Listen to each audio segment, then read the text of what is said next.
Silence and Starsong Magazine, Spring 2023, Volume 1, Number 1, edited by Joseph Knowles. Overview. An anthology of sci-fi and fantasy short stories that share a common to inspire wonder and awe through stories of high strangeness and other modern fairy tales for grown-ups. Review. For a deeper discussion and review of each of these stories, I had the privilege of discussing them with the great Katie Room's YouTube channel, Periapsis Press, and so I would point you to those videos as well. Like with all anthologies, there are some that you're going to like and some you're not. What I appreciate about the work here is that the editor, along with the authors, are understanding a world in which the modern wasteland of sci-fi is offering little of value, and the types of stories offered in this anthology series by indie authors are able to give readers heroes to root for, tropes to respect, and a world created that is taken seriously. Without spoiling much or going too far into the details of what each is about, the following are my assessments.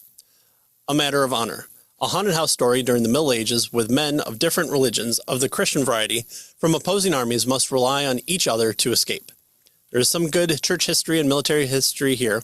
Characters are quickly established and done so very, very well. The ideas of honor and glory ring out among the benefits of friendship and brotherhood, a good ending to be had as well. A Wanderer of Ur, a good setting and a character. Really enjoy settings pre-flood or post-flood immediate, as there is a lot you can do there. What's weak here is the story after the setup. It happens too quickly and it ends without enough to make me care. I would like to have seen more here, but there is not enough here for me to demand it to search it out. Archangel. Oh boy, this was the best story out of all of them. The story of demon-indwelt nukes on a Russian submarine where priests are needed to make sure nothing happens as a way to have the biggest threat against the United States is the story. You know what? You have me. You have me by the toes and by the ears or whatever part needs me to listen to the story. It starts off perfectly and draws you in. The amount of build-up and exposition are well done so well in such a small space of this story. Putting the story into Russian military settings adds a mind picture even more clear of grays and bleak and dread. The madness writing for the characters reminds me of quite a bit of Ellison's I Have No Mouth and I Must Scream. A great ending as well. I don't usually call for short stories to be made into their own things, but if this story came out in a 7-book series, I'm buying the hardcovers on day one. The Two Godly Fishmongers, A Tale of Strange Providences. And this was my second favorite story. It involves a couple of simple characters in the colonial days who find themselves accidentally abducted by an alien. This is a lovely story where the lesson doesn't get lost in the sci-fi and the sci-fi doesn't get lost in the lesson.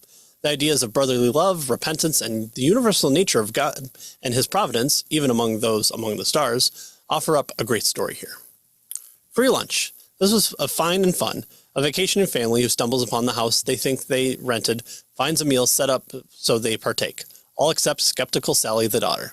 The trickster reveals, and the biggest problem I have here is that I need to understand about why or how Sally knows what happens when the reveal is done. That would have put this into a great story in the collection. Have Ye Offered Unto Me, a very rushed story that didn't really explain what was going on with the characters, and if some more details could be added to the demonic aspect of the academia, this could have been a good story with a fun ending. The Gamer, kind of meta-lit RPG-esque that's kind of ho-hum for me, because there's not so much of an establishment of either where we are or what the stakes are or what's happening. It's kind of gets lost. The Secrets of Phelim Drake. Kind of torn on this because the twist at the end was good, but if the story before it happens, it doesn't really make the twist that much of it make sense. The perfect love of a woman's life gone missing, and she's forlorn until he returns and reveals what he was up to. Okay. If a few more of the aspects of the female character would have been inserted, that would have made the twist happen more logically, and I would have really enjoyed this. The Shadow of the Stain.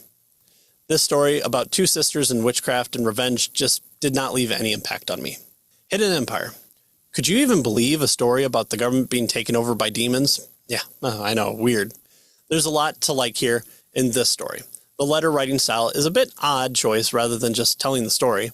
After the turning point of the story, it would have been a little nice to reveal a little bit more behind the curtain. However, overall, this was a good story. I really appreciate editor Knowles' note at the end, although it should have been at the beginning, maybe. I will be checking out his other collections in the series and back any others he puts out.